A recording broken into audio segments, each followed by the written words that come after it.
Ouais bah écoute, hein, faute de mieux, on va aller au fast-food juste à côté. Hein. Force est de constater que là, tu vas pouvoir le jeter. Hein.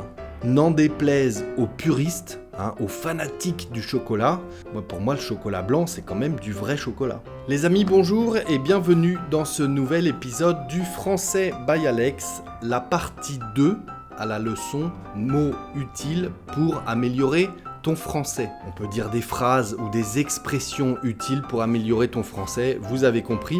Ce sont ces mots, ces groupes de mots, ces petites expressions très utiles en langage parlé, mais pas seulement, parfois à l'écrit, parfois dans les médias. C'est du langage souvent relativement soutenu. Et ces expressions, ces groupes de mots, ils sont difficiles à traduire littéralement. Hein, je l'avais déjà dit, le premier réflexe qu'on a quand on ne comprend pas une expression, c'est de la traduire littéralement, mot par mot. Sauf que parfois ça ne veut rien dire. Eh bien aujourd'hui je vous explique tout, j'en ai 10 ou 11 il me semble. Concentrez-vous les amis, un papier, un crayon, un petit peu de concentration, activez les sous-titres si vous en avez besoin. Et pensez à compter le nombre de fois où le coq chante dans cette leçon. Je vous ai déjà expliqué pourquoi et je vous réexpliquerai pourquoi à l'avenir, mais ça peut être utile, donc soyez attentifs au chant du coq également. Première de cette liste, d'aucuns disent que. D'aucuns disent que. Très soutenu ça, hein. C'est pas évident à employer, il faut vraiment que le contexte soit approprié. Au moins, si vous l'entendez un jour, vous la comprendrez, j'espère. Hein. D'aucuns disent que, ça signifie certaines personnes disent que blablabla. Certaines personnes, on va le traduire par d'aucuns disent que, vous voyez, ça, littéralement, ça ne veut rien dire. C'est du langage soutenu, c'est une expression, voilà, il faut la connaître. Au cas où, ça peut servir.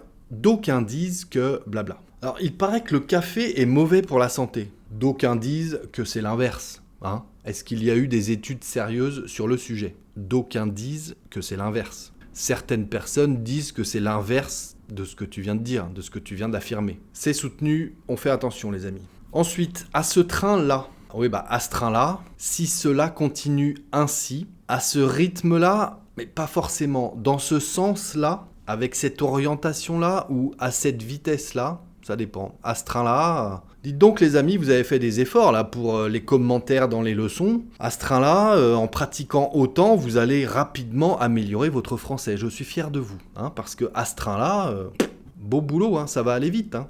Oh là là, il arrête pas de se plaindre du matin au soir.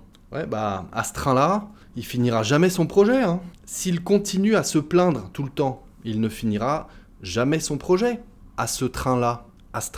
Donc aucun rapport avec le train, si ce n'est que c'est une métaphore et que, voilà, à la vitesse où va le train, eh bien, il ne finira jamais son projet à temps. Attention hein, à la traduction, mais à ce train-là, à ce rythme-là, si cela continue ainsi. Ensuite, à l'infinitif, c'est un peu bizarre, mais vous allez comprendre, n'être pas sans savoir que. Vous n'êtes pas sans savoir que. Hein, ce sera toujours conjugué cette expression. Comme les autres d'ailleurs, c'est très très rarement à l'infinitif. Hein. Vous n'êtes pas sans savoir que. Ça signifie vous savez pertinemment que. C'est un synonyme, hein. Les deux sont à apprendre d'ailleurs. Voyons avec notre exemple. Vous n'êtes pas sans savoir que l'examen, c'est demain. Donc il faut travailler les amis. Ah mince, je pensais que c'était la semaine prochaine moi. Vous n'êtes pas sans savoir que. C'est évident que vous le saviez. Hein, je vous l'avais dit 50 fois déjà. Vous n'êtes pas sans savoir que.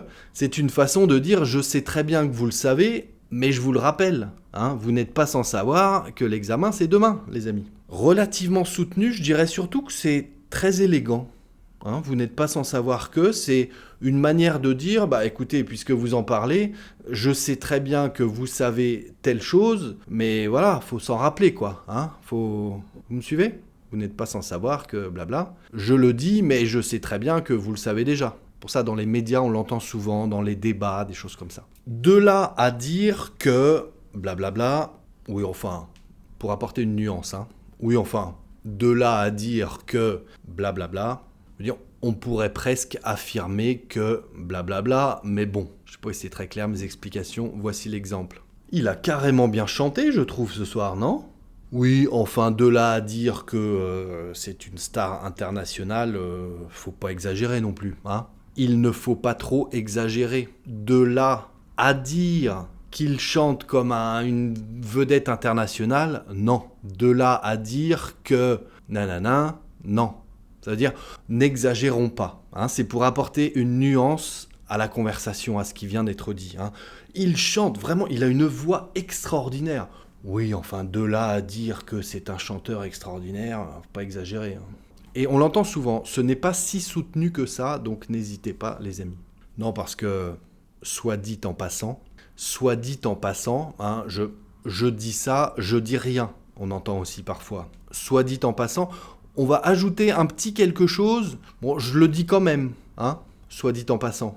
Comme le fameux d'ailleurs. Oui, d'ailleurs, blablabla. Tiens, regarde, on passe devant le parc là, juste à côté. Il est beau, ce parc.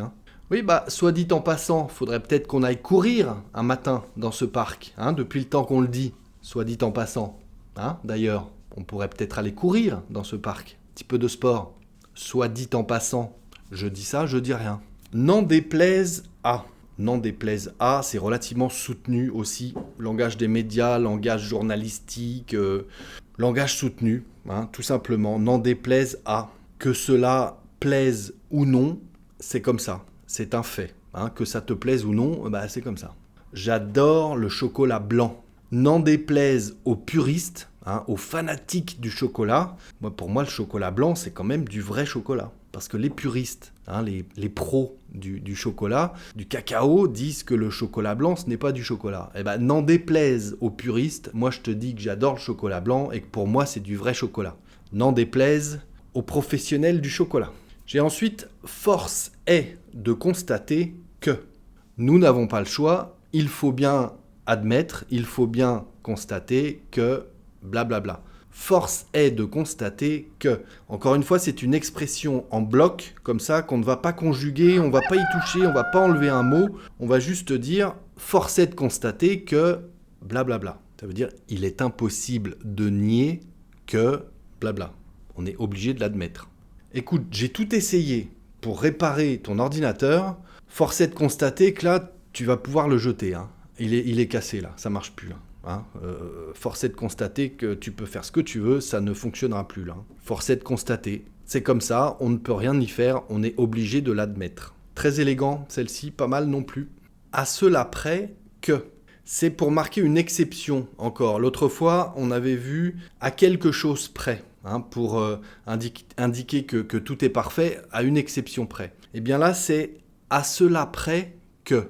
Ça s'utilise quasiment de la même façon et ça signifie, hormis ce détail que l'on va citer dans une seconde, à l'exception de cela, blablabla. Tu trouves pas qu'elles se ressemblent les deux ? Elles se ressemblent carrément. Bon, à cela près qu'il y en a une qui a les yeux bleus, l'autre les yeux marrons, mais elles se ressemblent carrément. À cela près qu'elles n'ont pas les yeux de la même couleur, mais elles se ressemblent vraiment. À cela près que la couleur de leurs yeux est différente. Celle-ci, j'aime bien. Faute de mieux. Faute de mieux, il va bien falloir s'adapter. On n'a pas mieux, donc c'est comme ça, on ne peut pas faire autrement. En l'absence d'une meilleure alternative, on n'a pas le choix. Faute de mieux. Écoute, on n'a pas trop le temps là, on mange où est-ce qu'on va manger ? Écoute, faute de mieux, on va aller au fast-food juste à côté. Faute de mieux. On n'a pas le temps, donc faute de mieux, allez, au fast-food. On n'a pas d'autre alternative. Faute de mieux, on va au fast-food. Allez, la dernière, à point nommé. J'adore. À point nommé. Pas trop soutenu, vous pouvez tenter de l'employer celle-là. À point nommé, si vous l'entendez aussi, vous la comprendrez. Ça signifie au moment parfait. Juste quand il le fallait. Au moment le plus approprié. Voilà, c'est parfait. Au meilleur moment possible. À point nommé. Ah, tu arrives à point nommé. Et en plus avec une bouteille. Tu sais y faire, toi, À point nommé, c'est juste parfait. Bienvenue, installe-toi. Tu arrives au meilleur moment. À point nommé. Voilà les amis, est-ce que cette leçon vous a plu ? Oui, non, les petits pouces sont les bienvenus.